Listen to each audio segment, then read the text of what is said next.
Good morning.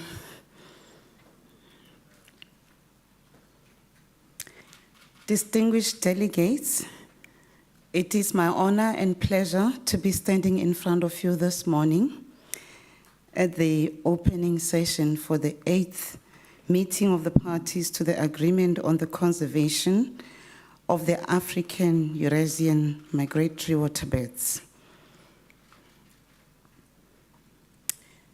Distinguished delegates, excellencies, since our arrival as the delegation of South Africa here in Budapest, we have experienced the warmth and hospitality by the host country. Mr. Vice Prime Minister, your country is very beautiful. The city of Budapest is quite beautiful also. Let me take the opportunity to congratulate the government and the people of Hungary for hosting this 8th meeting of the parties to AEWA.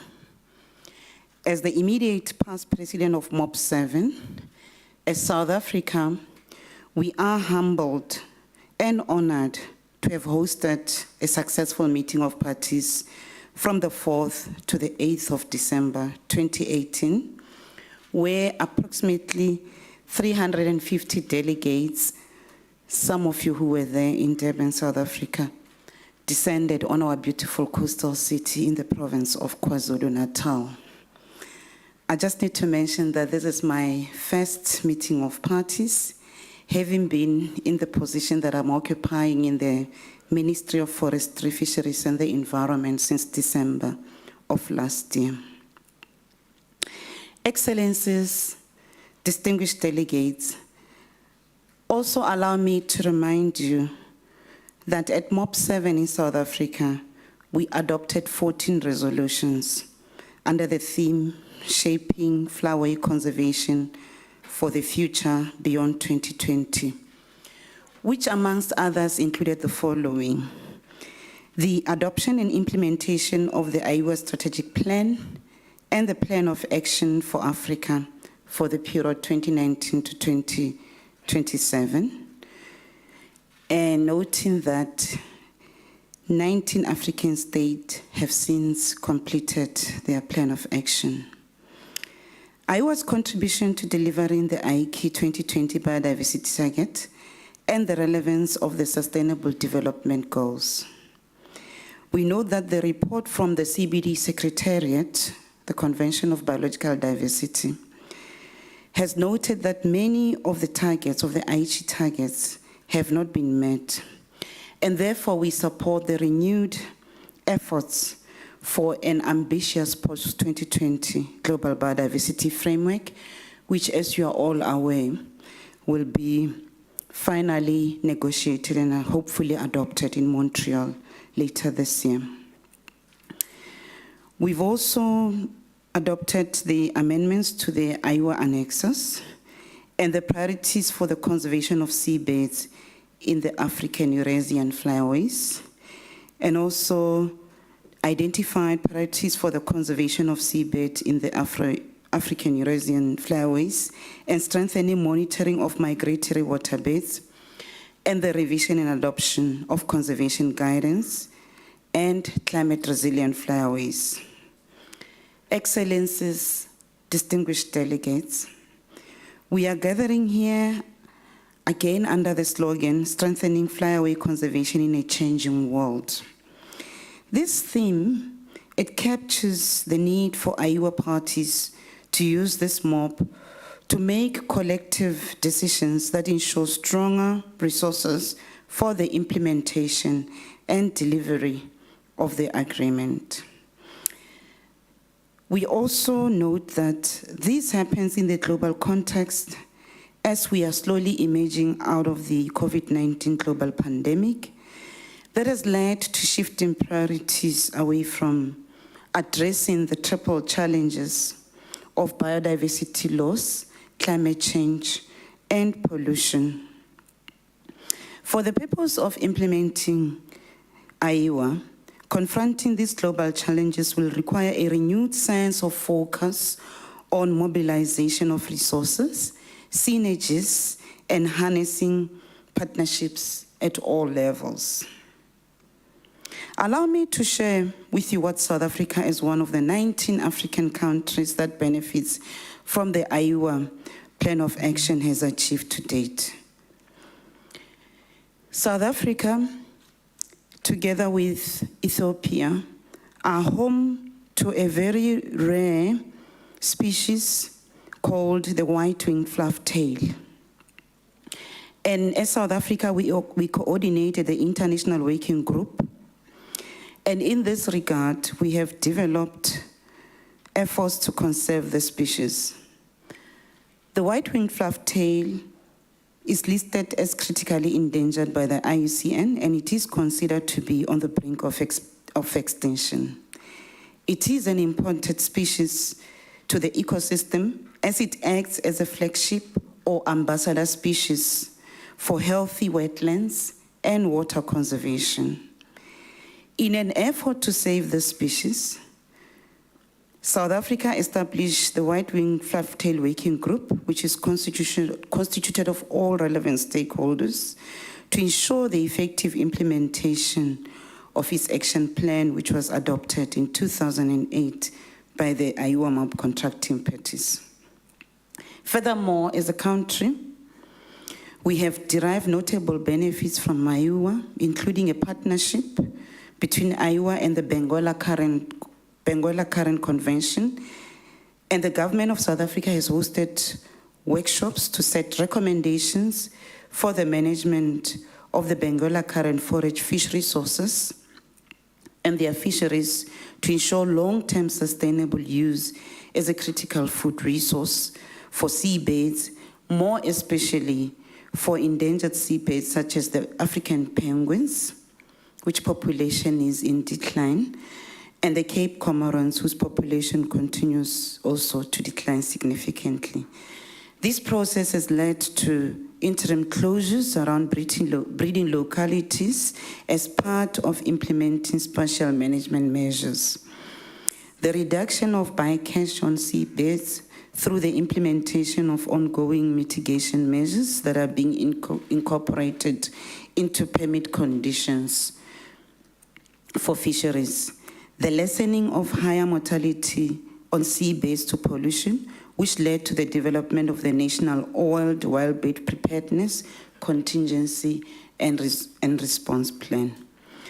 The need for strengthening intergovernmental collaboration to address and manage the spread of avian influenza, which affected about 25,000 seabirds, mainly the Cape Cormorants, swift terns, and African penguins in 2021 alone. Furthermore, South Africa is in the process of developing the disease contingency plan for coastal seabirds. We also recognize that the post-2020 Global Biodiversity framework of the CBD is designed to be useful and relevant to all biodiversity-related agreements and processes, including AEWA.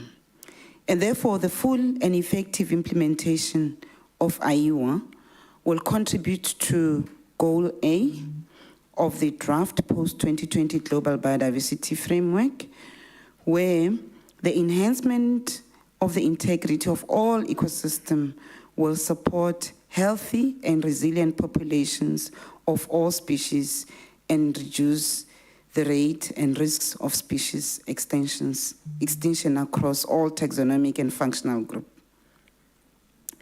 Mr. Vice Prime Minister, being honored to be here, one of the things that we are noting, excellencies and distinguished delegates, is the decline in the participation of developing countries in AEWA meetings. South Africa is confident, however, that the Secretariat, working with the incoming AEWA MOP8 president, which is the government of Hungary, member states, and all partners will remedy the situation through partnership, synergies, and collaboration. In conclusion, as the outgoing MOP7 president, South Africa would like to express commitment towards making this 8th meeting of parties to AEWA a success. To you, Vice Prime Minister, and your people. And in this regard, accept the assurances of South Africa's highest consideration and support. I thank you.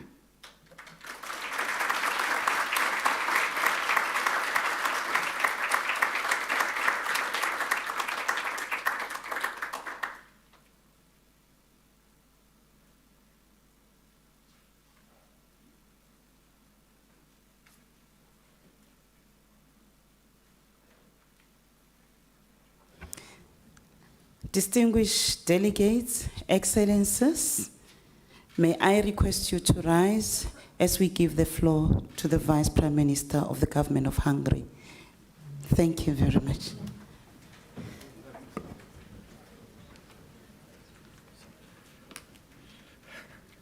Thank you. So, translation is ready.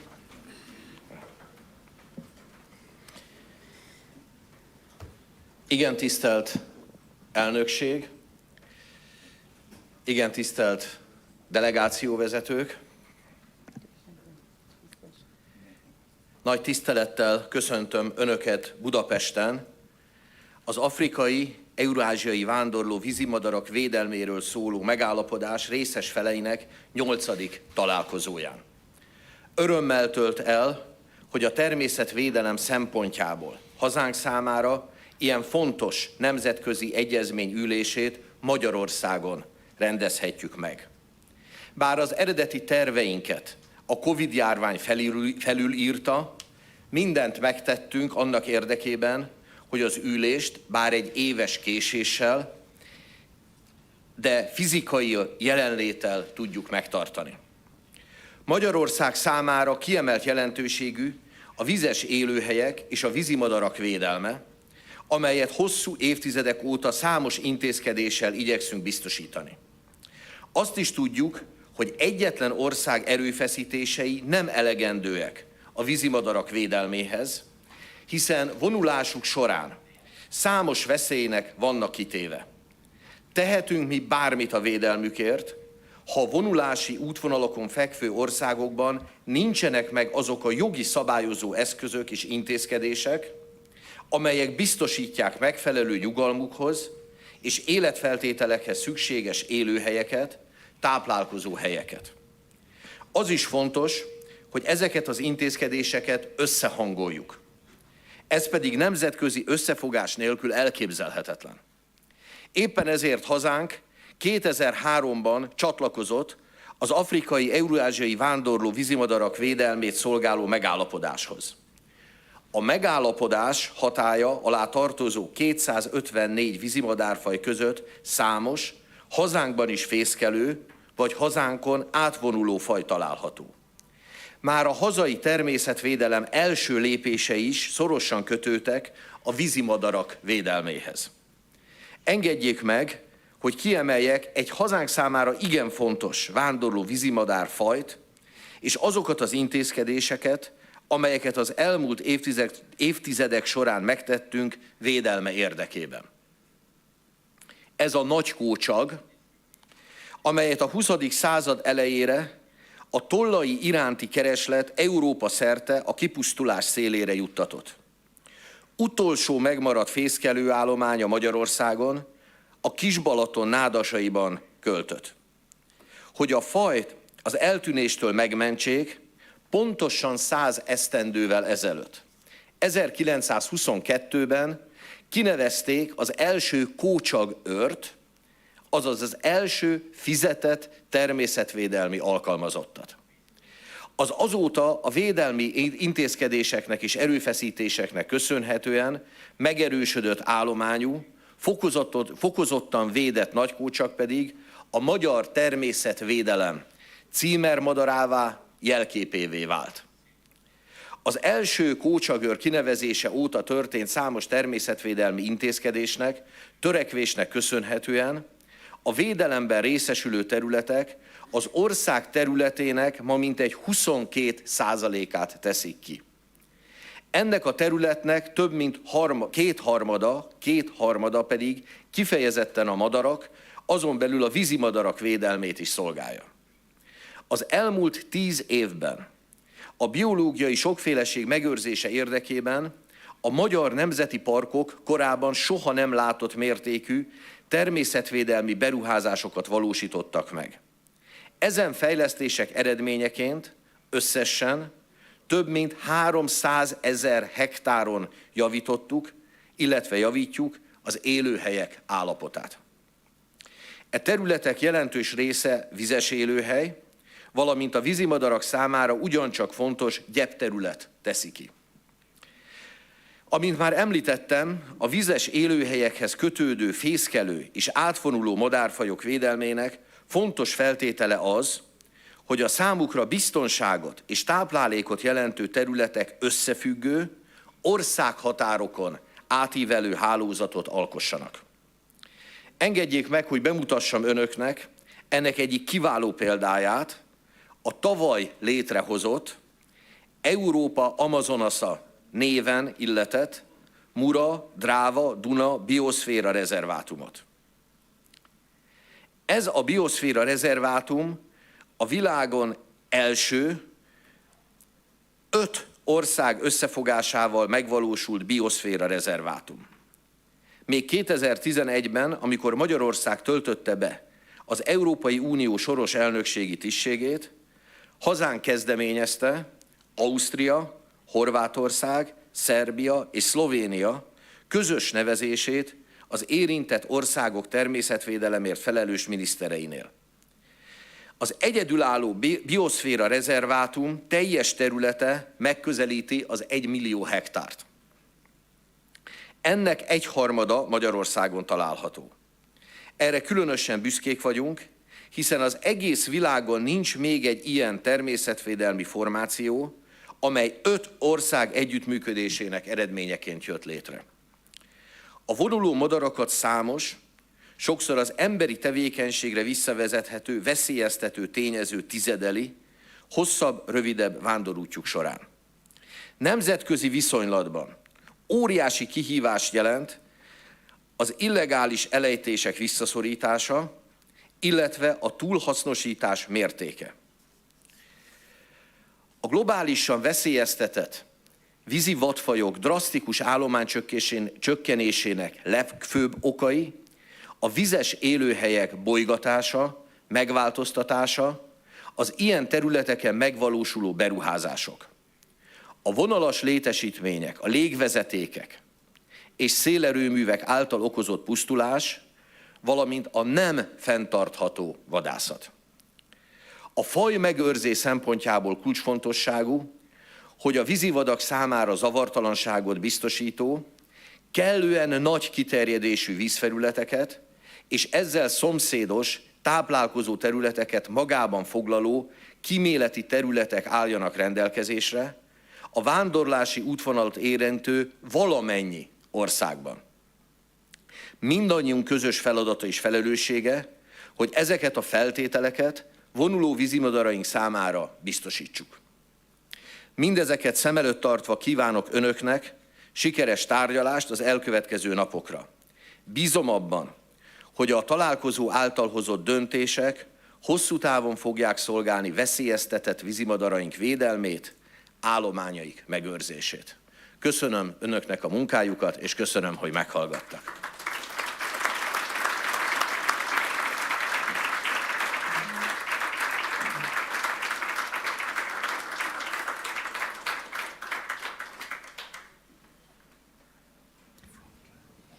Thank you very much for warm words of welcome, Dr. Smajan.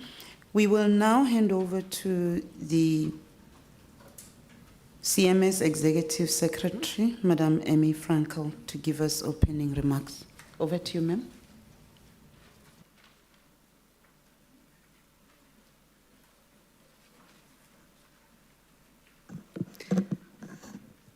Thank you very much, Madam Chair.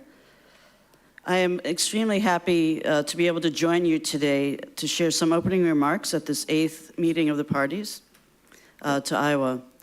Let me start by giving very special thanks to the government of Hungary for hosting this important international meeting in the extraordinary city of Budapest, where, by the way, my great-grandfather is from, and for its continued commitment despite the many challenges posed by COVID. I would also like to extend my thanks to all of the Iowa parties, non-party governments, stakeholders, and partners that have contributed to this effort and will engage over the coming days to make this meeting a success. Now, as you know, CMS covers all migratory species, birds, avian species, terrestrial and aquatic. But I'm a hiker, I'm a diver, but in my heart, I'm an avid birder and self-proclaimed bird nerd, so I'm very, very happy to be here. Now, Iowa is truly a jewel, one of the jewels of the CMS instruments, and the largest, with 119 range states and a vast geographic area that stretches from the Siberian tundra in the Arctic to the southern tip of the African continent, South Africa. Its focused and unique mandate has allowed it to deliver in a very effective way. Now, since it came into force in 1999, Iowa has been a front runner in many areas, including its work on developing a critical sites network, adaptive management, and the successful development and coordination of single and multi-species action plans for some of the world's most threatened waterbird species. Now, much of the policy and technical work on conservation of Iowa species has directly contributed to the implementation of CMS, other multilateral environmental agreements such as Ramsar, as well as the Convention on Biological Diversity. The success of Iowa demonstrates the importance and effectiveness of the overall approach of CMS and its numerous specialized instruments at a time when we continue to see unprecedented biodiversity loss globally. The work of Iowa and CMS and the other parts of the CMS family has never been more needed. As you know, and as the chair mentioned, later this year, governments will be meeting in Montreal to finalize a new global biodiversity framework. We at CMS and with Iowa and the support of the other instruments have been working hard to ensure that that framework includes key priorities that will help achieve CMS, Iowa, and the other instruments on migratory species, including targets related to ecological connectivity and species conservation. Now, the Iowa community will understand better than any that ecological connectivity must encompass non-contiguous areas and not just connecting protected areas that exist already. Another area of importance is NBSAP's National Action Plans for implementing CBD, and that they reflect the priorities and the commitments of governments under other instruments such as CMS in Iowa. We have also been working to ensure that CMS priorities and Iowa priorities are reflected in the JEF8 programming. And I have to say we've had quite a deal of success. And in fact, I was in Washington about a week ago meeting with the JEF Secretariat, the World Bank, and there's other players where there's language that now there's funding that will help support Iowa and CMS priorities. So I really encourage you also to reach out to your JEF focal points in your countries and make sure that they're aware of the opportunities to fund with STAR allocation and other opportunities of funding in the JEF8 programming for the priorities of conservation of migratory waterbirds. I'm also pleased to report that the Secretariats of Iowa and CMS have never been more mutually supportive, and there are many areas of cooperation both at the technical, policy, and administrative levels. These include work on important cross-cutting issues such as lead poisoning, in which Iowa has played a leading role, as well as collaboration on avian influenza, illegal killing, and mitigating the impacts of renewable energy and power lines on migratory birds.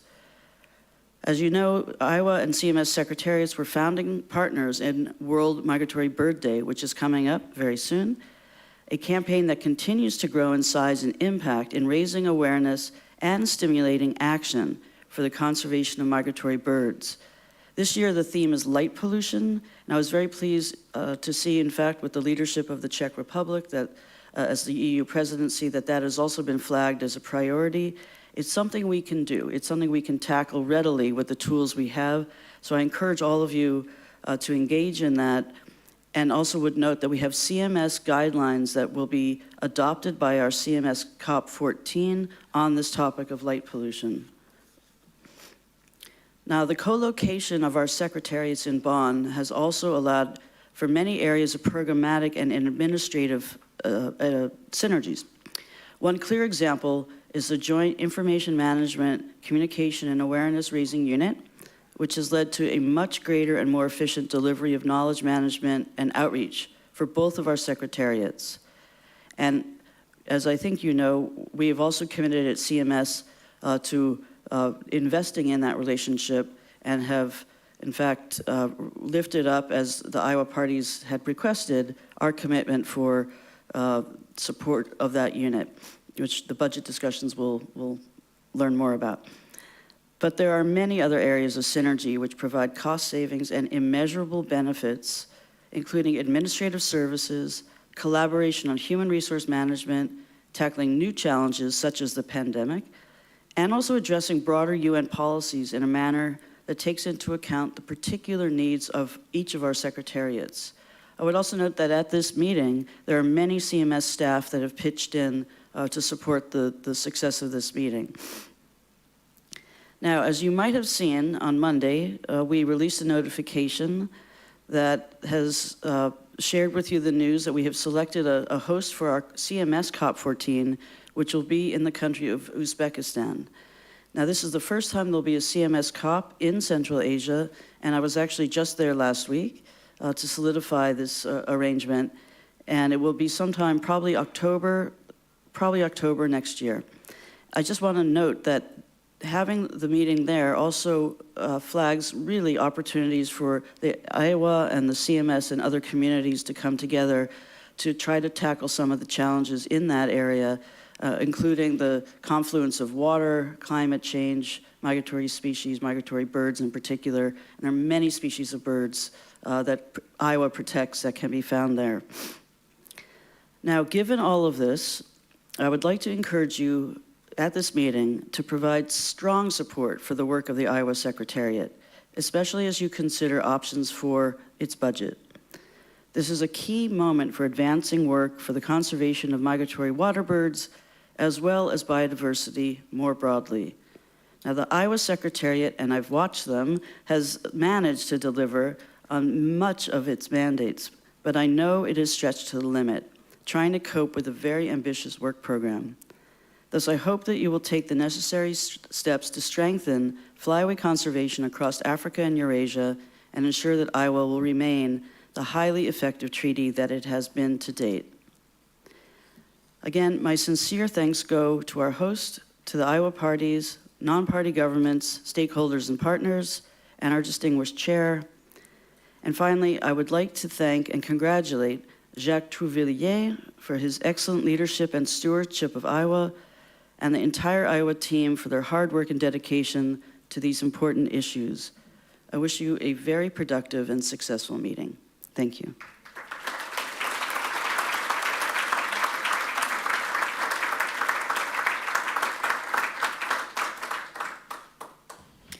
Thank you very much, Madam Frankel. Distinguished delegates, excellencies, as you are aware, UNEP is providing the staff for the CMS and Iowa Secretariat, and now we are going to receive a video message by Madam Inge Anderson, the UNEP Executive Secretary. Thank you for inviting me to speak at the opening of this, the 8th meeting of the parties to the African-Eurasian Migratory Waterbird Agreement. Established in 1995, this agreement spans more than 119 countries, aiming to protect 560 populations of majestic waterbirds and seabird species. And protect and conserve we must, because we are seeing huge decline in wildlife across the board. Indeed, the report on the conservation status of migratory waterbirds in the agreement area, which will be presented at this meeting, highlights that 40% of waterbird populations protected under the agreement are witnessing a decline. So we need continued and coordinated conservation actions. This year's discussions will focus on the need to strengthen flyway conservation in a changing world. When implemented, AEWA's internationally coordinated action plans can be successful tools to implement and improve the conservation status of endangered waterbird populations. And so I call on all stakeholders to invest time and resources in these action plans. And secondly, while AEWA has strong track record on work on conserving wetlands and habitats, it is now time to strengthen flyway conservation from the Arctic Circle to South Africa.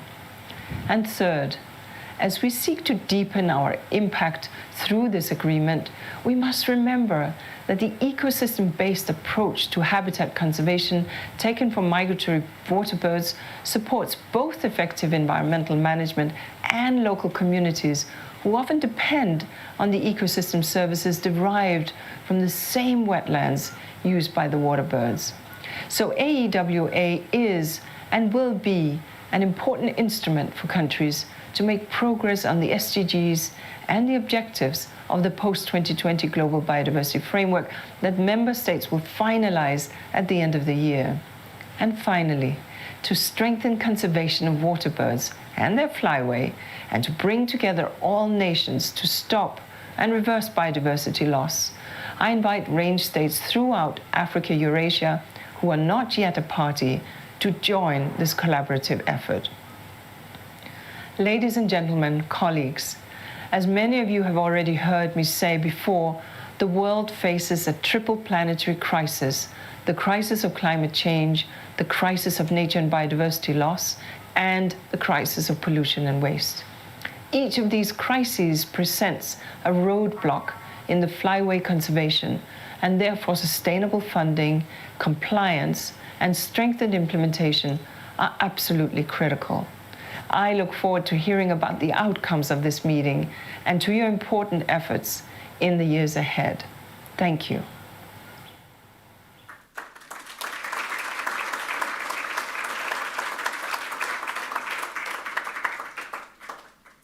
Thank you very much. Ladies and gentlemen, the time is now for the Executive Secretary of AEWA, Dr. Jacques Trouvier, to address us. Over to you.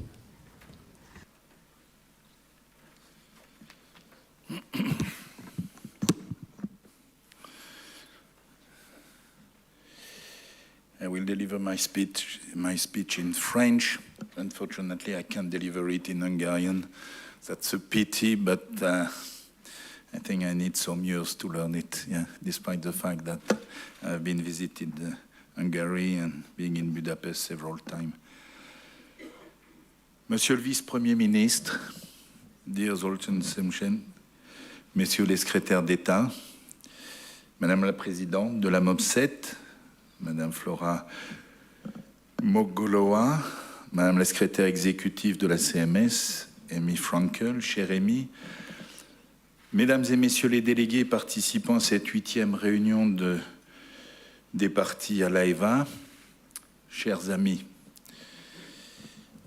je voudrais tout d'abord remercier le gouvernement de la Hongrie pour son accueil dans cette belle ville de Budapest et avoir choisi de placer notre conférence sous le signe de la spatule blanche qui figure dans notre logo. La pandémie de Covid nous a obligés à reporter d'une année cette 8e session des partis de la réunion des partis à l'AEWA.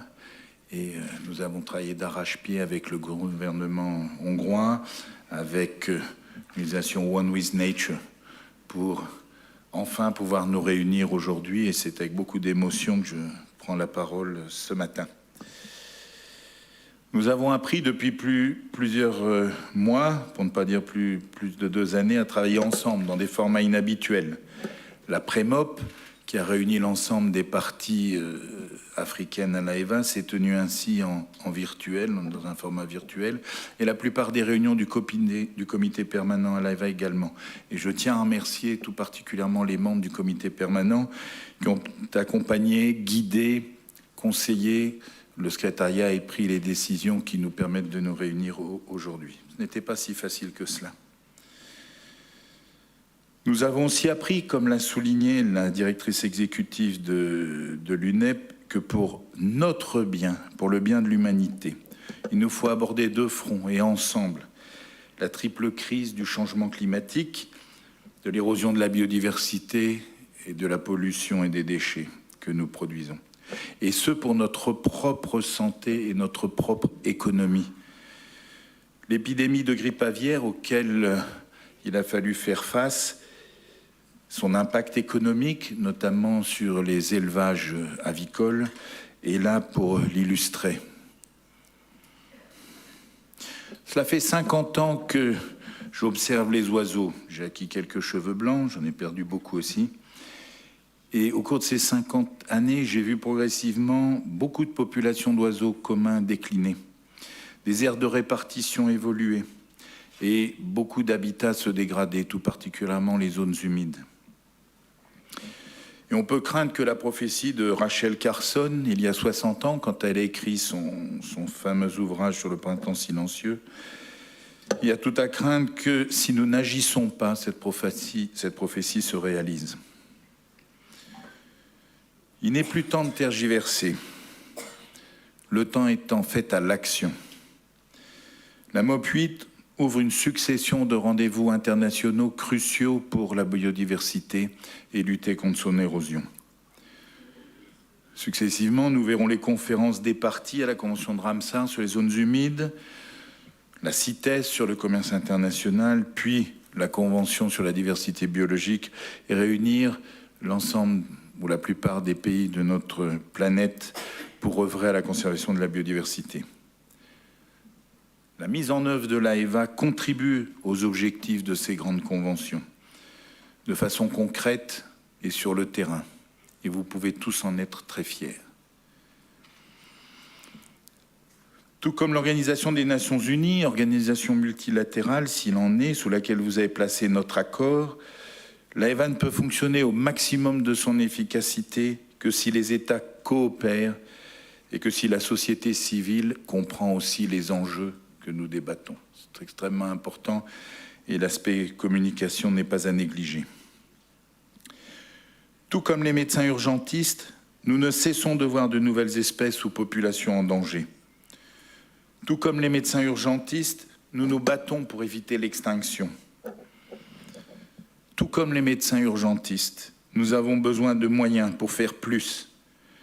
Et lorsque nous travaillons ensemble au chevet d'une espèce en danger, nous parvenons au succès. Monsieur le vice-premier ministre a cité le cas de la grande aigrette, l'aigrette blanche, pour lequel l'État s'est mobilisé et a permis à cette population non seulement de recouvrer ses effectifs en Hongrie, mais désormais de se développer dans toute l'Europe occidentale. Je pourrais citer aussi l'ibis chauve en Afrique du Nord, ou l'oie-naine, par exemple, sans compter le rat à l'aile blanche que Madame la Présidente de la MOP8 a évoqué, et cette collaboration entre l'Éthiopie et l'Afrique du Sud. Pour cela, nous devons tous nous mobiliser, malgré les crises que nous traversons, ou au contraire à cause d'elles. Nous devons nous donner les moyens de faire mieux. Nous avons un cadre stratégique clair pour les années à venir, décliné d'ailleurs au niveau du continent africain qui a grand besoin de notre soutien. Je voudrais remercier également toute l'équipe du secrétariat de l'AEWA, les différentes personnes des ministères hongrois, du CIC, de One with Nature, qui depuis hier soir et très tôt ce matin ont organisé nos salles de réunion pour que nous puissions travailler dans de bonnes conditions.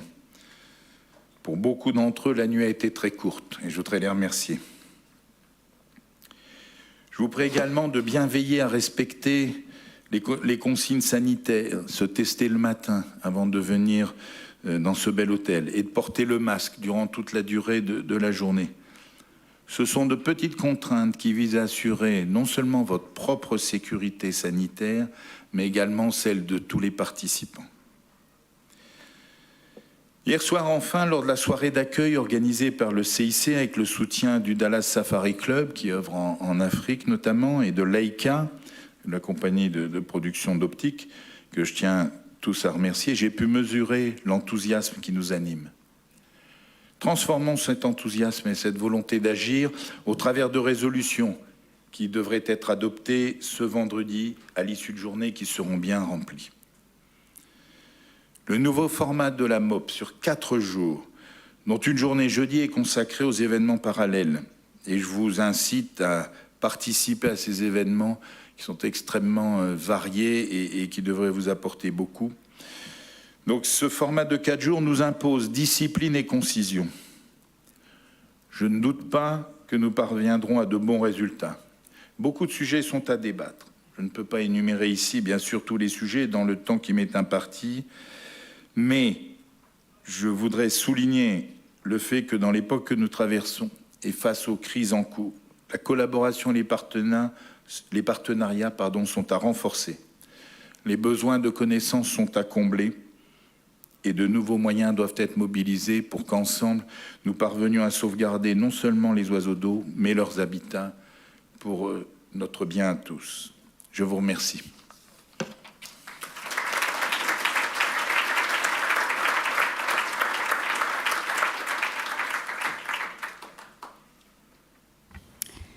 Distinguished delegates, excellencies, let me take the opportunity to thank all the speakers. Dr. Zsolt Mejen, the Deputy Prime Minister of the Government of Hungary, and the people of Hungary. We thank you very much for the warm words and all the messages that you shared with us. Madame Anne Frankel, the Executive Secretary for CMS, and Madame Inge Anderson, the Executive Director for UNEP. And thank you very much to the Executive Secretary for AEWA, Dr. Jacques Trouvier. Thank you for your opening remarks.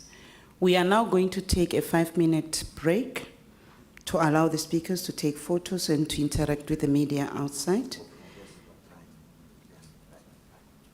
The Executive Secretary will invite some of the delegates, distinguished delegates, to the podium to take photos, and all delegates can then take a body break in the next 5 minutes. Thank you very much.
Látszat csal. Szinte mindent lehet-e különleges tollruhát viselő madárra mondani, csak azt nem, hogy szürke egyéniség lenne. Tollát egykor adóként is elfogadták, 3 szálért egy féléves csikót, 9ért egy borjas tehenet adtak a hortobágyi hídivásárban. Kalapok, süvegek, díszes ékelet, esküvőre, keresztelőre a vendég, virágcsokor helyett tollbokrétát vitt ajándékba.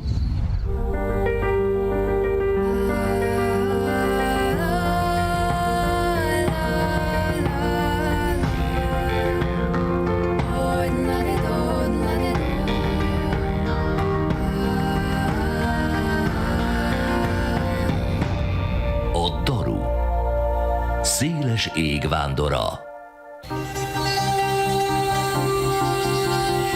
Európa északkeleti részének erdős, mocsaras sztyeppvidékén járunk. Ez a zordnak tűnő, gazdag vadvilágú, a jégkorszak óta változatlan és érintetlen ősi táj a hazánkba is rendszeresen ellátogató, közönséges vagy szürke daru egyik európai élő és költőhelye. Párválasztása életre szóló. A darukakas jellegzetes tánccal és hangokkal udvarol a tojónak. Kecses és szenvedélyes násztáncában nem csak hosszú lábai, hanem 2 méter fesztávolságú szárnyai is aktívan részt vesznek.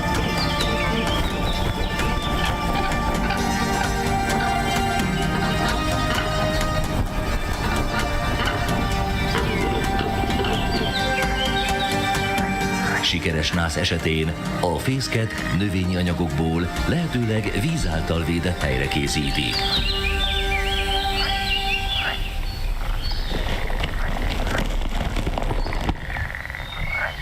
A tojásokon mindkét szülő felváltva 4 héten át kotlik.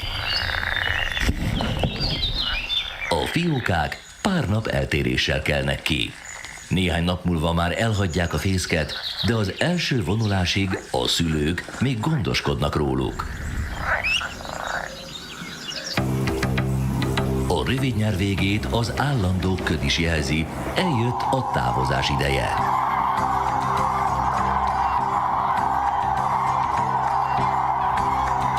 A vonulás nagy csapatban a legbiztonságosabb. Irány a Kárpát-medence. Vonulás közben a levegőben hosszú, krúgató kiáltásokkal felelgetnek egymásnak. A tapasztalt példányok így tudatják a csapattal, merre találhatók a pihenő és táplálkozó helyek, vagy épp egy kurta króval irányt változtatva veszélyre figyelmeztetnek.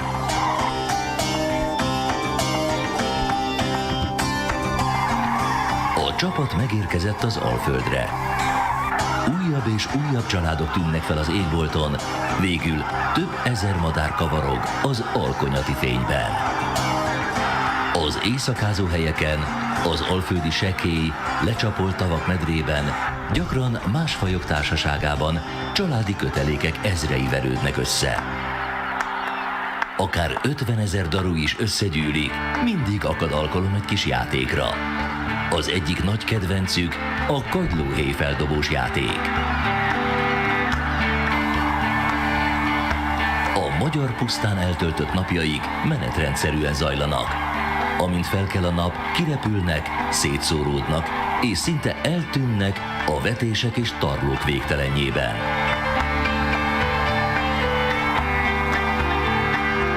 Magokat, gumókat, gyökereket, rovarokat és lárvákat keresgélnek, de a kisebb rákcsálókat sem vetik meg. Az egésznapos táplálkozás után napnyugtakor térnek vissza éjszakázó helyükre. Amikor az első komolyabb téli fagyok beköszöntenek, a madarak délebre indulnak. Európában az elárasztott erdők, kiterjedt nádasok elszigetelt foltjai egyre csökkennek, a vándorlási útvonalak mentén fekvő védett területek állapota létkérdés. Az alföldi nemzeti parkokban fenntartják és gondosan őrzik a pusztai táj eredeti arculatát. A darvak tömeges őszi vonulása a magyar puszta egyik legcsodálatosabb természeti látványossága, a művészek örök megihletője.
Thank you very much, ladies and gentlemen. If we can take our seats.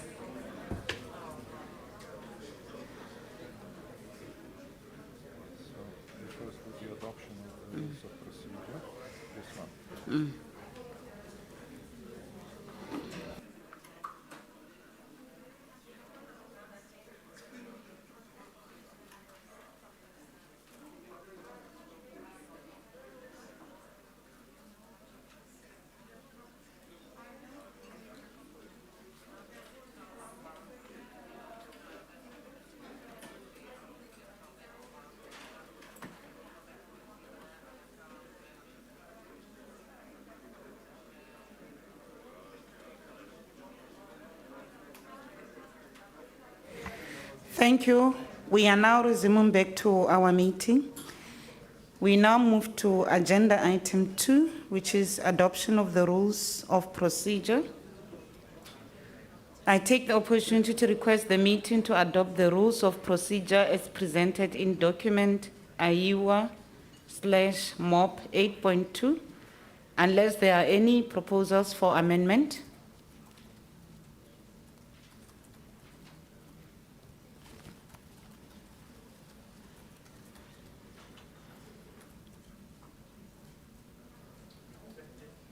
I don't see any. I therefore take that the meeting adopts the rules of procedure. Thank you very much. Can we then move to agenda item 3, which is election of officers? This is in accordance with Rule 21 of the Rules of Procedure. A chair and vice chair of the meeting shall be elected from among the representatives of the parties that are present. So in this regard, the MOP8 Meeting Bureau proposes Hungary as the chair of the 8th session of the meeting of parties. The floor is now open for any other proposals.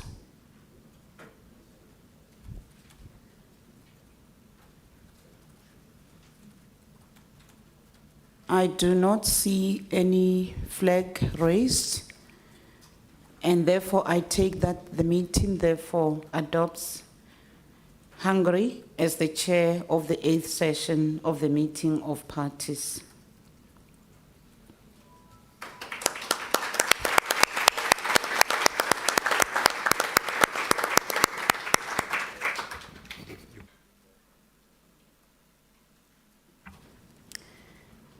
As South Africa, we would now want to hand over the chairing of this 8th session of meeting of parties to the new chair, which is Hungary, Mr. Levante. Welcome to the podium.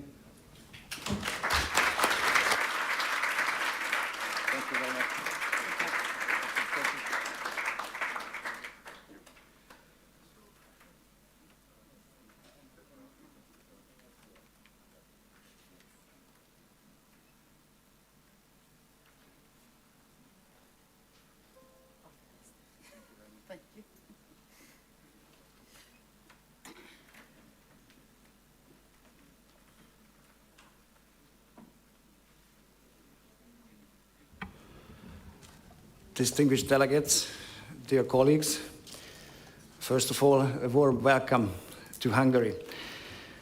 And it is really good to see that after a year of delay due to the global situation caused by the COVID pandemic, all of you could manage to come to Budapest and to discuss about waterbird conservation and adopt important decisions for the next triennium.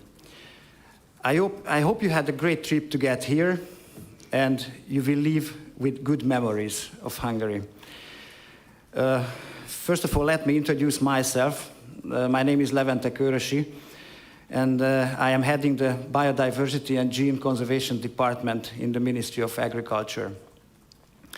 Our department is inter alia responsible for a series of international agreements, from the Convention on Biological Diversity through CITES and CMS to AEWA. Almost 4 years has passed since our wonderful MOP held in Durban. South Africa. And it is the time now to review how the different decisions of that meeting have been implemented in these difficult times. But in the same time, we also need to agree on new measures for the future to ensure that our migratory waterbirds are safe. The past 1.5 years was particularly difficult for us in Hungary for personal reasons. As many of you are aware, our beloved colleague, and many of you knew him very well, Zoltán Cirák, who was our former focal point to AEWA, cannot be here with us today. He has passed away tragically quickly last March, leaving a huge space behind both in his technical expertise as well as his great personality. He was deeply involved in the preparation of this meeting, and I believe that he is with us somewhere and will follow our negotiations. It is an honor for me to serve as a chair of this meeting, and I will try to do my best to guide you through to this extensive agenda ahead of us. But for this, I very much need your cooperation, as I will be in your hands. Unlike the ordinary 4 days meeting, we need to finish our deliberations within 3 days. So we have 1 day less. In order to be able to accomplish our task, we need to be focused as much as possible.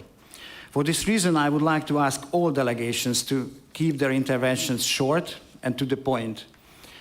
As regards to today's plenary, I intend to open the agenda items for introduction and the floor only for initial interventions and questions, and I ask you to keep your more specific comments for the working group meetings. Regarding the opening statements, I ask you to consider submitting your statements in writing to the Secretariat, which then will be published on the AEWA website. This is the only way how we can gain some time and have a chance to finish our today's plenary meeting on schedule. Any delay in our negotiations here would reduce the time available for discussions in the working groups, which I would definitely like to avoid. Hope I can count on your support in this. And if you look out the windows, I believe that the weather is also helpful for us because it would pose less temptation to go out for bird watching. So thank you very much for your attention. And with having said that, I would like to turn to the election of our vice chair, of this meeting. Let me inform you that the MOP8 meeting bureau proposes South Africa as a vice chair to this meeting. So I'll now open the floor and ask you if you have any other proposals for vice chair. The floor is open. I see no flags, so this means that you agree with this proposal. So South Africa is the vice chair of this meeting. Congratulations to South Africa.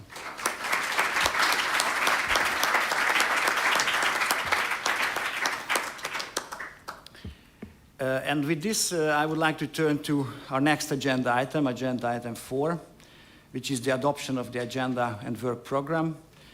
All of you could see the relevant documents, which are AEWA MOP 8.3 and 8.4 Ref 2.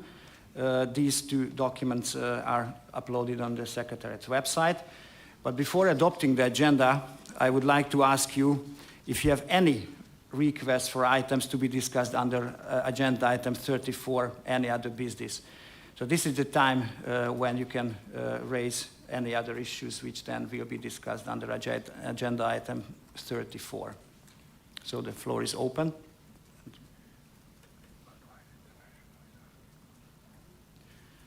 See BirdLife International asking for the floor.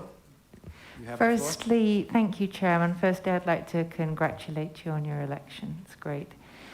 Just a simple request for an AOB. On Thursday night, BirdLife International will launch its 5th State of the Birds report, which is a landmark publication, and I would like to just give the opportunity to update people here under AOB on the findings of this report and distribute some copies. Thank you. Thank you, BirdLife International. Are there any proposals for an AOB?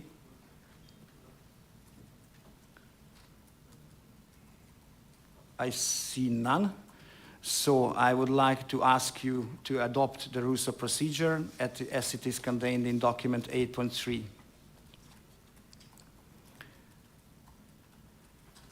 I see no objections, so then the agenda of the meeting was adopted. And with this, I would like to ask Sergei from the Secretariat to introduce us to the meeting schedule and the document workflow.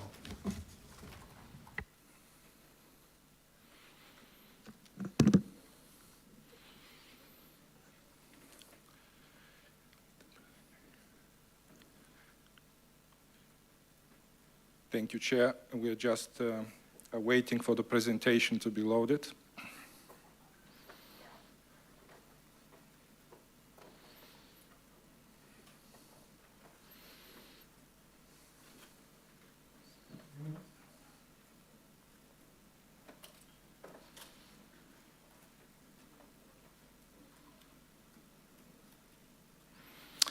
Thank you to the technicians. Good morning, everyone.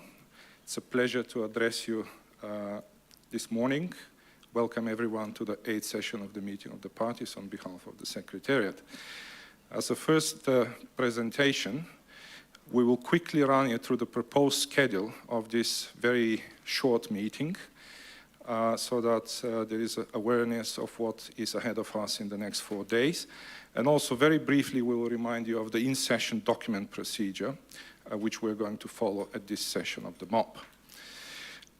At this chart, which you can find also in the brochure on the side events, which is an information document, you could see how the meeting will be run and what sessions we're going to have over the next 4 days. I'll very briefly explain when the plenary, the working groups and side events will be. Our first plenary will run today from 9 o'clock until 4 o'clock in the afternoon, and we're going to cover agenda items 1 to 16, as well as 28A and 29. Some of these agenda items also have non-reporting items, but we'll concentrate only on the reporting items. Anything for adoption, such as documents under agenda items 12 and 13, will be forwarded directly to the working groups. The working groups will convene today at 4:30 in the afternoon, following the afternoon coffee break. And we will be actually working into different rooms. In this room, we are going to have the scientific and technical working group. And in the secondary plenary room, we will have the finance and administration working group. The two working groups will continue working up until 6 o'clock in the evening on Wednesday, 28th of September, tomorrow. We have put in brackets here the timing, because if the time is not sufficient, the working groups may continue after 6 o'clock in the evening, unfortunately without interpretation. The working groups will cover proposed draft resolutions 1 to 12, as well as 15 and 16. The plenary will resume on Friday, 30th of September, again at 9 o'clock in the evening, and we have scheduled to work until 6 in the evening. This will include the award ceremony, as well as agenda items 30 to 35. Depending on the speed of adoption of draft resolutions, we may indeed finish much earlier than 6 o'clock in the evening. And the 22nd meeting of the Standing Committee will convene immediately after the closure of the meeting of the parties. And this will be a very short meeting, just to elect the officers of the Standing Committee and agree on the next date, on the date and venue of the next meeting of the Standing Committee. And unlike in previous meeting of the parties, the side events this time will take place in a different day from the days when the sessions are taking place. So we have allocated an entire day, which is Thursday, 29th of September, from 9 o'clock in the morning until 5:30 in the evening. And we have a series of very exciting side events, and we encourage and invite all delegates to actually attend those side events. We understand the temptation to explore the beautiful city of Budapest, but our conveners of side events have put a lot of efforts, and you will not regret attending those side events.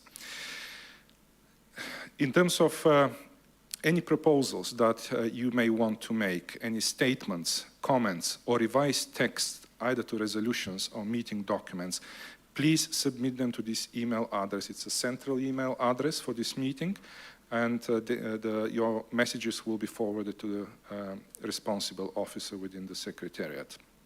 So please note this email address for your submissions in the course of this meeting. The document procedure will be fairly straightforward. All revised documents will be indicated with the suffix of ref, and the different versions will be numbered consecutively.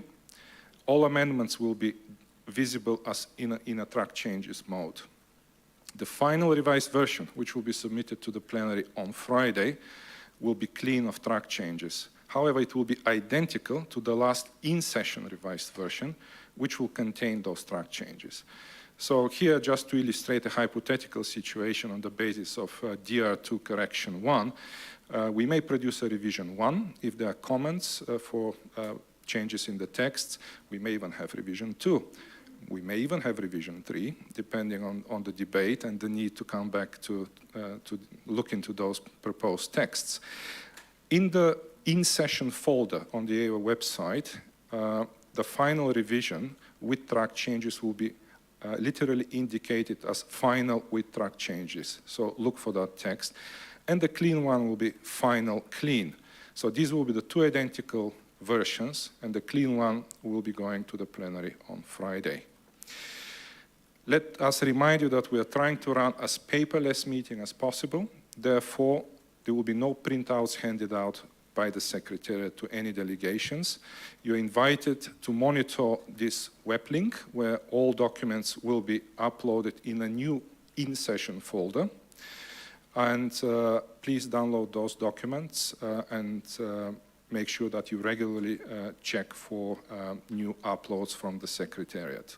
We may upload revisions already in the course of Wednesday, tomorrow, of certain draft resolutions or documents, but the majority of them will materialize on Thursday. This is the day when you will be attending side events, and the Secretariat will be finalizing the draft resolutions for submission to the plenary.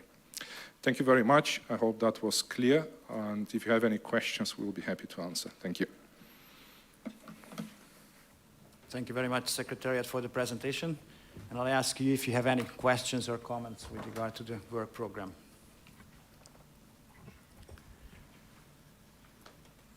I do not see any flags, so I take it that it is agreed. So with this, we adopt the rules of the agenda and the work program for this meeting. With this, let me turn to agenda item 5, which is the establishment of the Credentials Committee and sessional committees.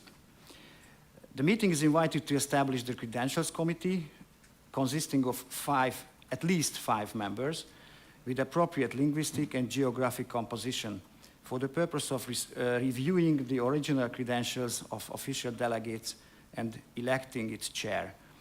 The members should cover English, French, and Arabic. So with this, I open the floor for proposals to the Credentials Committee. I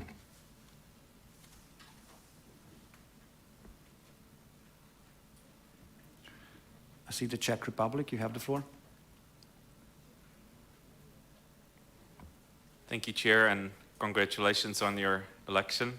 Looking forward to working with you in this meeting.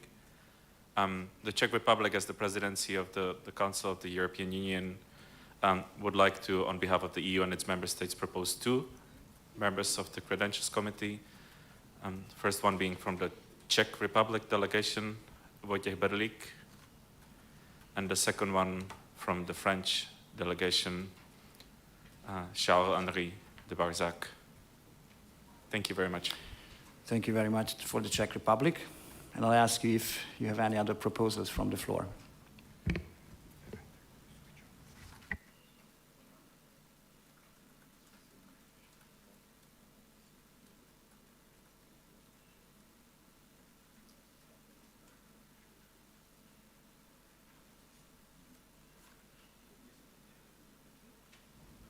Okay, I see Eswatini requesting for the floor. You have the floor. Thank you, Chairperson, and congratulations on your nomination.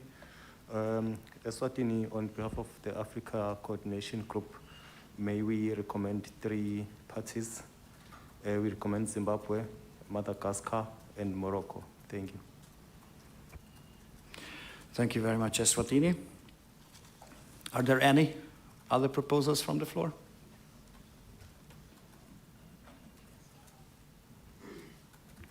I see no more requests. So with this, I announce that we will have a credentials committee for this meeting, consisting of the Czech Republic, France, Zimbabwe, Madagascar, and Morocco. And as I already mentioned, the credentials committee will need to elect its chair among themselves. The committee will be supported by Janine Dickens from the AEWA Secretariat. And I take this opportunity to remind all parties to please submit your original credentials to the Secretariat as soon as possible.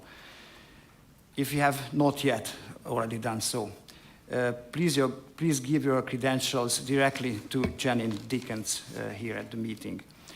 And I would suggest that we give some time to the Secretariat to collect the final credentials, and that the committee will have its first meeting during the coffee break this afternoon in the office of the AEWA Executive Secretary. The report from the Credentials Committee is expected to be delivered to the plenary in the morning of our Friday plenary meeting on the 30th of September. So thank you very much. We already have a Credentials Committee, but now we have another task to establish 2 sessional committees. So the meeting is invited to establish the Finance and Budget working groups, the Finance and Administration Working Group and the Scientific and Technical Working Group. As is the practice at the AEWA MOPs, these 2 groups will meet in parallel during the course of the meeting, and we'll be discussing and agreeing on changes to the draft resolutions proposed for adoption. As this is the standard practice under the agreement, I assume that all parties are in favor of establishing these 2 sessional committees. The meeting bureau received the following expressions of interest for chairs of the 2 working groups, and also received interest for vice chairs of these 2 working groups. For the Finance and Administrative Working Group, an interest was expressed from the United Kingdom, represented by Mr. Simon McCown, who you know very well. And for vice chair for the Finance and Administrative Working Group, Uganda as vice chair. For the Scientific and Technical Working Group, Hungary, represented by András Schmidt, expressed its interest as a chair, and Egypt as a vice chair. So with this, I now open the floor for any other proposals, or to see if you have any objections to these nominations.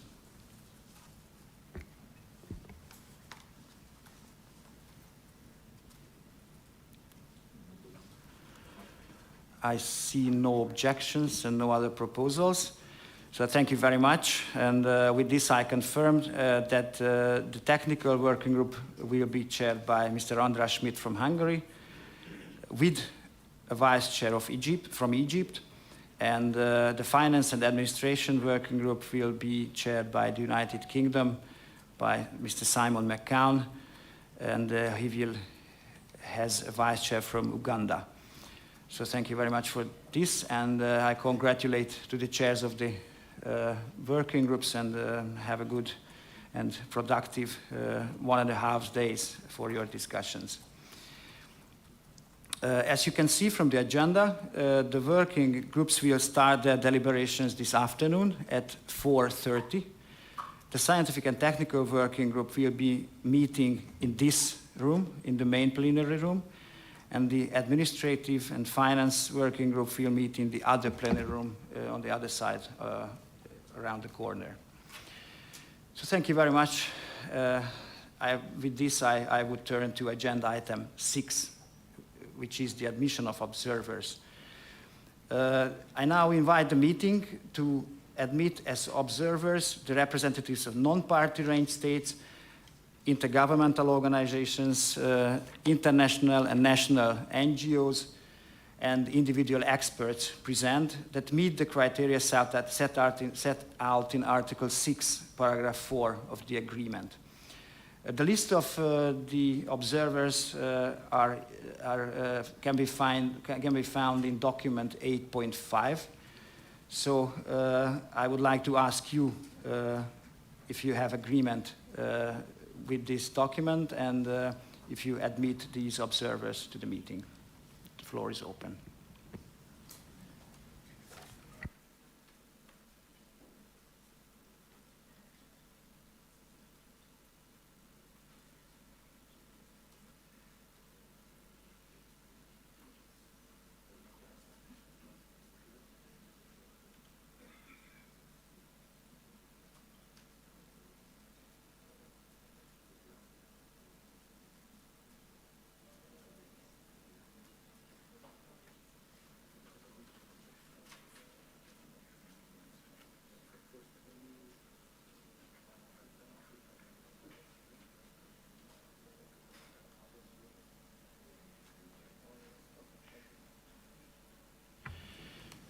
So I don't see any objections to the list of observers, so I take it's supported by the meeting of the parties.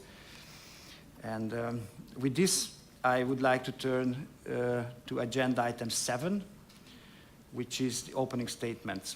And as I've already mentioned to you, we have a very tight schedule here in this plenary, and I would like to urge you to submit your statements in writing to the Secretariat to the given address, which was projected on the screen earlier by Sergei.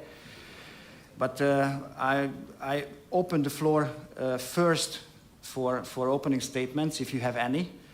And then we have received 2 requests from non-party range states to make statements. And then I will take those statements. But first, I would like to take parties' opening statements, if there is any. So the floor is yours.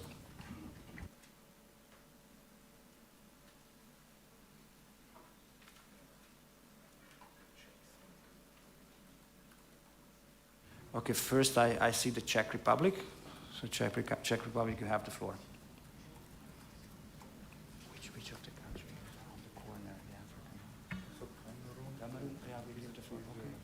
Thank you, Chair. We would prefer to first the non-party range states deliver their statements, and then we will be, of course, ready to deliver ours as well. Thank you. Yes, thank you, Czech Republic. What I was just learned from the Secretariat, that the rules of procedure provides first for the party statements and then to non-party range states. So I need to give the floor first to the parties and then to non-party range states. Thank you very much. Then, Mr. Chair, distinguished delegates, ladies and gentlemen, in this meeting, the Czech Republic, in the role of the presidency of the Council of the European Union, has the honor to speak on behalf of the EU and its member states. We would first like to thank the government of Hungary for its generosity and hospitality in hosting this meeting, and for the very warm welcome we have all received from the local authorities and the people of the beautiful city of Budapest. At the same time, we would like to express our thanks and congratulations to the Secretariat, the Technical Committee and the Standing Committee for their excellent work on preparations for this meeting. We are meeting in a difficult time. The COVID pandemic has affected our entire planet, affecting not only individual regions and countries, but also the lives of each one of us. We are witnessing that globalization can also bring challenges. On the other hand, it has become clear that international cooperation is crucial for solving crisis situations in various areas of human activity. We continue to believe that international cooperation is also crucial for nature conservation, including the protection of habitats, species, and entire ecosystems. The protection of nature and natural resources should be an inherent part of state policy. It should be a regular part of education, a regular part of people's lives, and not a superstructure that only comes into play in a crisis. For the protection of waterbirds, which are the subject of the AEWA agreement, and the conservation of their habitats, mainly wetlands, is essential. Unfortunately, we see continuation of negative trends in many areas, and the wetlands are still decreasing, and the global state of biodiversity is deteriorating. Mr. Chair, the representatives of the EU member states present in this meeting are committed to ensure the future of migratory waterbirds, a group of animals whose existence is directly dependent on international cooperation. Waterbirds are an integral part of planet's biodiversity, and their migration routes connect our countries and remind us of our shared responsibilities. Let us use this week to discuss and approve measures that will help. We as the EU member states commit ourselves to a constructive discussion this week and will help to ensure the future of waterbirds and their conservation and sustainable use. Thank you very much for your attention. Thank you very much for the Czech Republic on behalf of the European Union and its member states. And now I would like to give the floor to the African group to give their statement.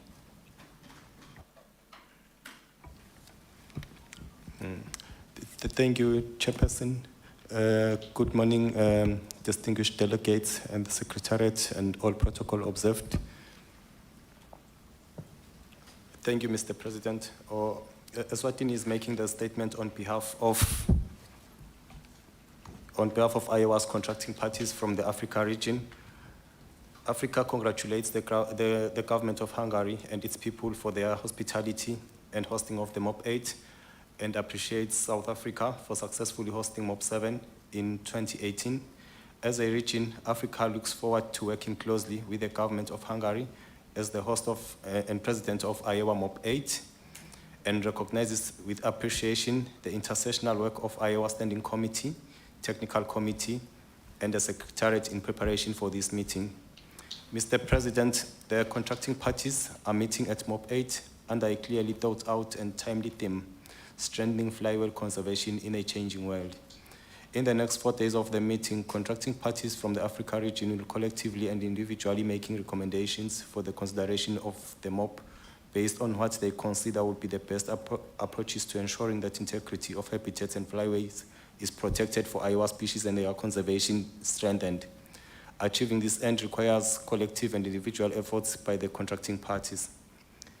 Mr. President, Africa recognizes the significance of AEWA and its contribution in conservation and protection of migratory waterbirds and their habitats, especially those of global concern. Furthermore, the cooperation and partnership between contracting parties and regions with the support of the AEWA Secretariat has proven to be effective, though in need of strengthening and enhancement.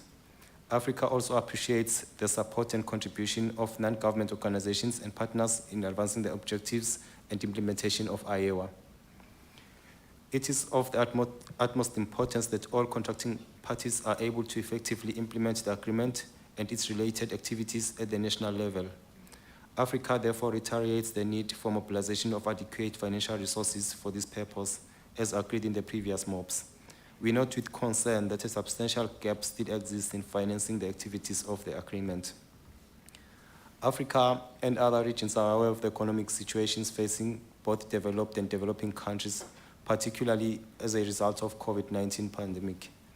However, the implementation of this agreement can be made more effectively through the provision of assistance to some states for training and capacity building, improved partnership, implementation, research and monitoring of migratory waterbird species and their habitats, for the protection and management of those habitats, as well as for the establishment of improved scientific and administrative institutions for implementation of this agreement. We also acknowledge the role of the core budget as being a critical component for promoting the overall implementation of the agreement.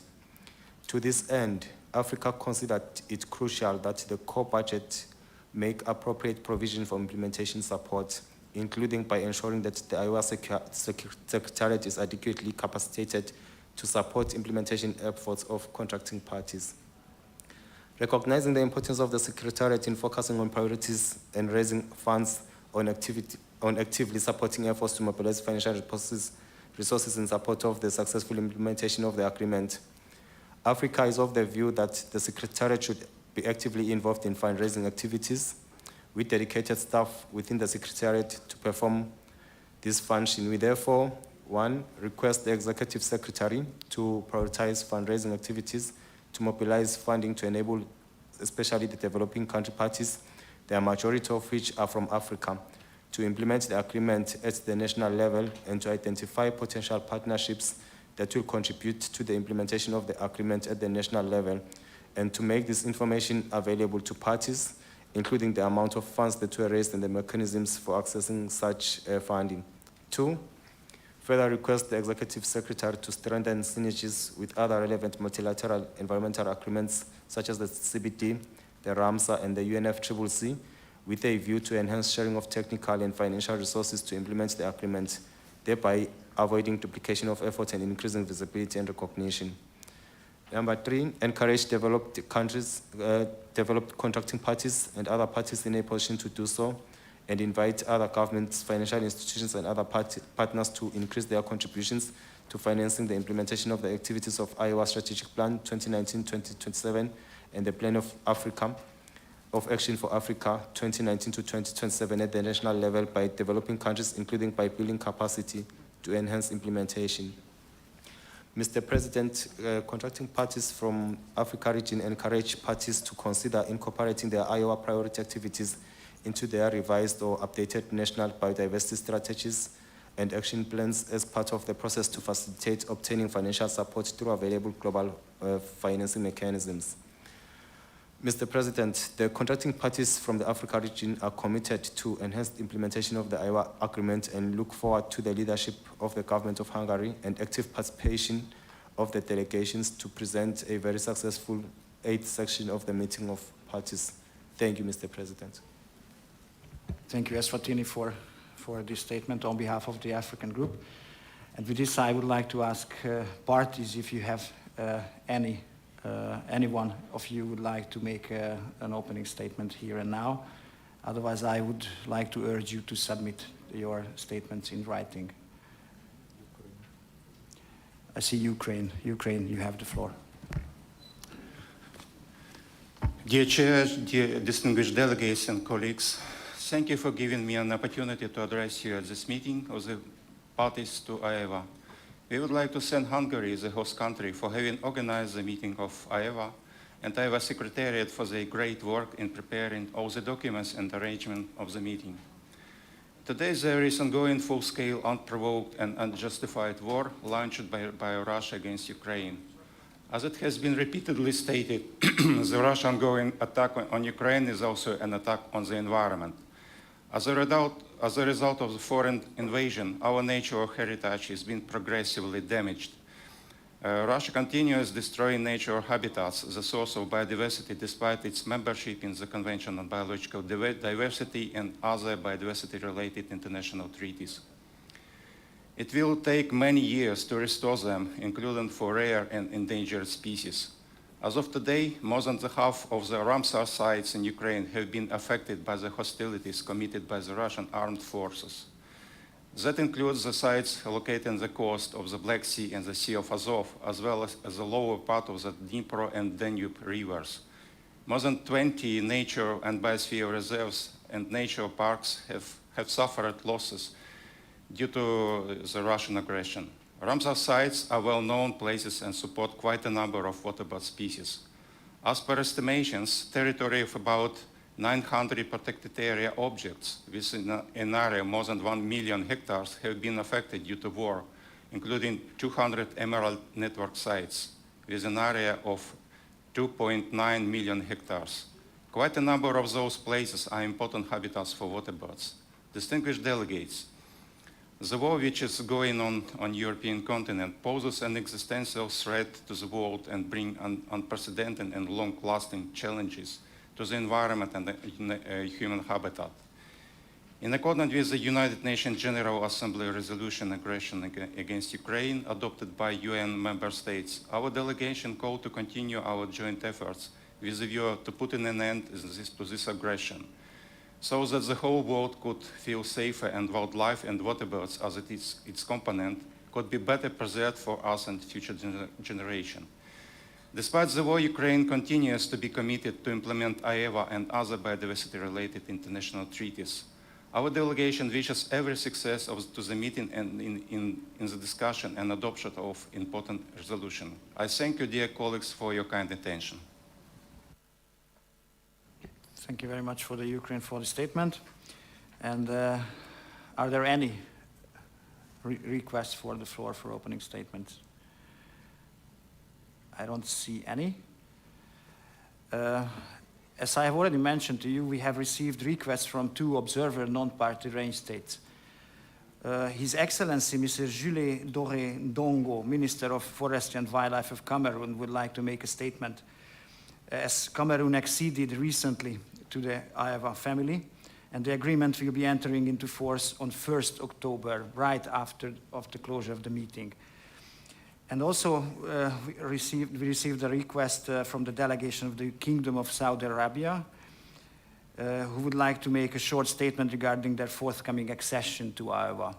So with this, I would like to give the floor to Mr. Jules Doré Ndongo from Cameroon to make his statement, followed by the Kingdom of Saudi Arabia.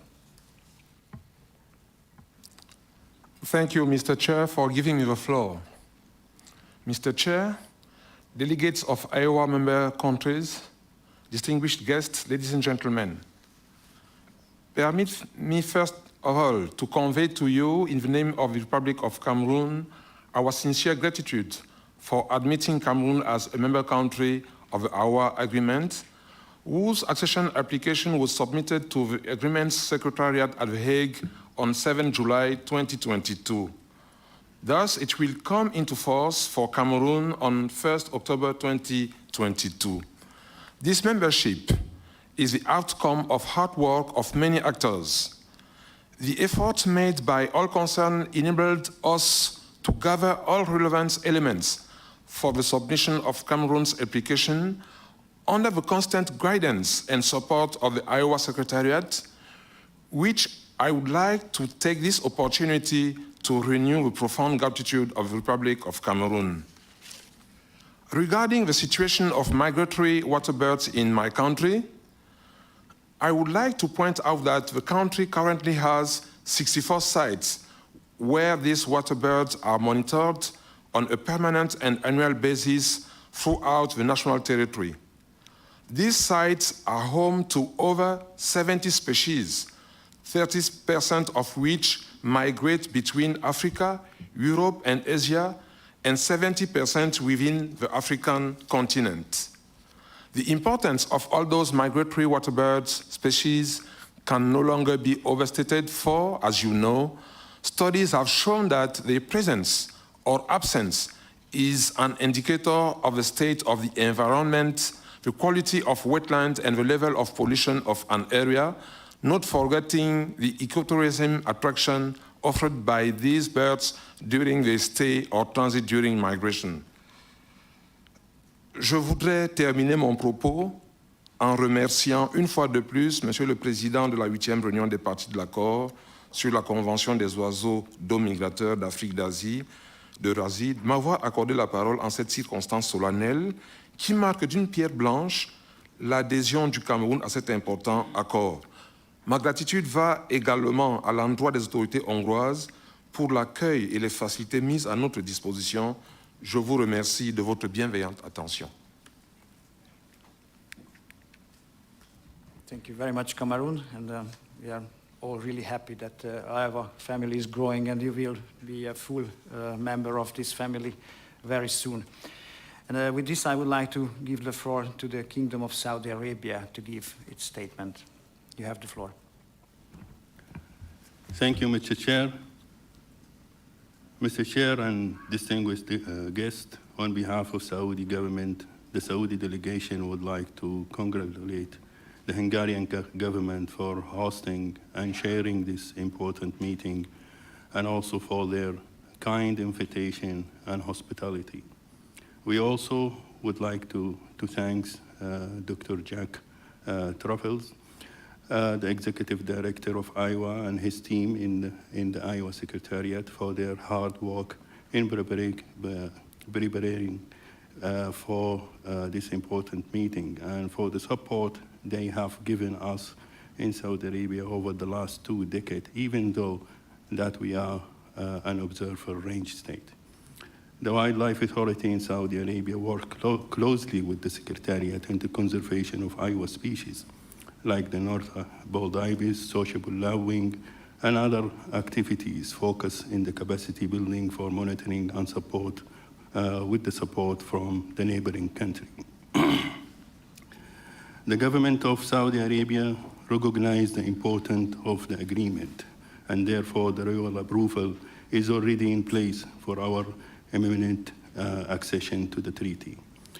Dear honorable guests, during the last 5 years, the Kingdom of Saudi Arabia has become large change toward the protecting the environment under the Vision 2030, establishing under the environment strategy and 5 centers for conservation of the environment. Under the wildlife centers, hunting legislation is implemented with a standard so high that it protects all the threatened, endemic, and wetland species and all species listed under relevant signed agreement. A unique and novel hunting bag system is implemented with the permit harvesting of only 1% of the total biogeographical population of target species divided by the total number of range state for the species. In addition, in recognizing of the importance of the flyway, the legislation has imposed a no hunting zone along the entire coast to 20 kilometers inland. Large fines are applicable for breaking of these hunting law. Protecting areas are increased to 17%. Our country are planned to protect 30% of the country, including more coverage by marine protected area. To strengthen the implementation of the legislation, Environment Police has been established, covering the existing protected area and other important areas with the plan for them to increase to cover the whole country within the next 5 years. Moreover, the country is involved regionally in work to mitigate the effect of electrocution through insulation of dangerous power line under Egyptian Vulture Life project, which may also be relevant to vulnerable Iowa species. Thank you again. Thank you very much. Thank you very much, Saudi Arabia. And again, we are glad to hear this statement. And we look forward to cooperating with both countries in the future on conservation of water birds. I would like to request all other observer delegations to submit their opening statements to the Secretariat in writing, and all of those will be published on the AEWA website. And before going for a coffee, I would like to remind those delegations who are sitting in the other room, in the second plenary room, that there is a voice and video connection between the 2 rooms. So they, for the rest of the day, they can raise their flags in that room, and we will be giving the floor for them from the podium. So thank you very much. And with this, I would propose to take a break, a half-an-hour break, to have a coffee. And I'm just checking the time. And please be back here at your seats at 11:15, and we can continue the meeting then. Thank you very much.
So there is no laptop.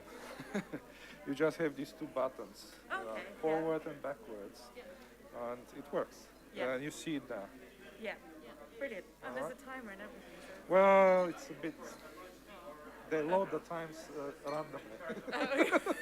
Okay, so don't panic. So I'm planning to put my phone here with my own timer for my presentation. So don't rely on that. Okay. You know, it's a good idea, but it's not implemented correctly. So. All right. So thank you very much for coming. Yeah. Indeed. Yeah, it's nice to be here and to get the opportunity to present. So one point that was raised by Morocco, maybe you could address it. We don't need to do it right now, but West Sahara is depicted as a non-party range state on the map in 20 Right. and they sort of complain. So they should probably use this no man's land.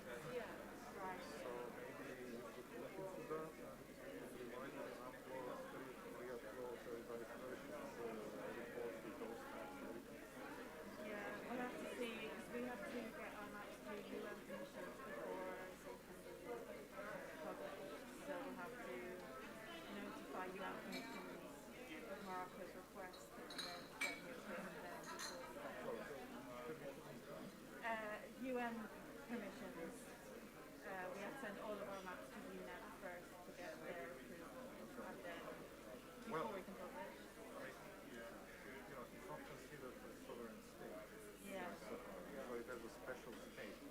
And if we put it as a non-party range state, we basically recognize it as a sovereign territory. Yeah. So we need to adjust that. We need to put a different category of something there. Yeah. Because the UN treatment doesn't treat it as a state, as a sovereign state, or a special status. Yeah. So I don't say this has to happen now. We're doing after the MOP, so maybe we should just initiate that. Yeah, we're looking at that. Yeah. So at the minute, it's shown as white on Morocco's extradition. Well, another category. We don't have such a category currently there. White means non-party range state, like any other sovereign country. Yeah. And obviously they consider it their territory. They don't call it West Sahara, they call it Southern Morocco. Yeah. Yeah. Okay.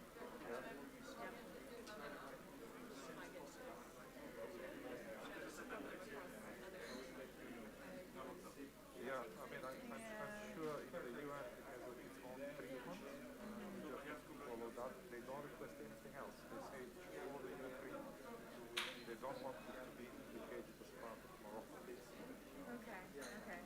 Okay. Yeah. Okay. Yeah. Fine. Thank you. Right. All right, well, enjoy your break. Yeah, nice to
Oui, le vice-premier ministre.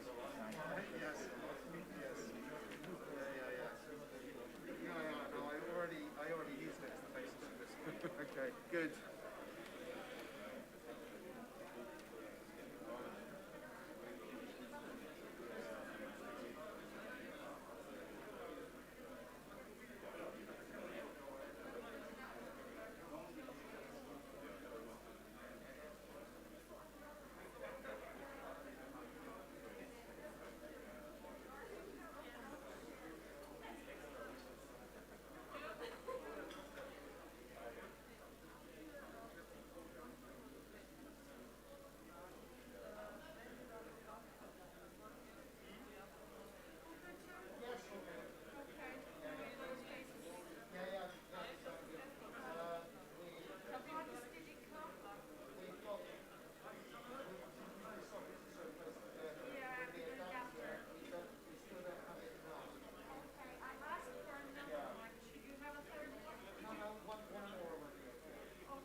So we have two buttons, forward, backwards, and you watch that.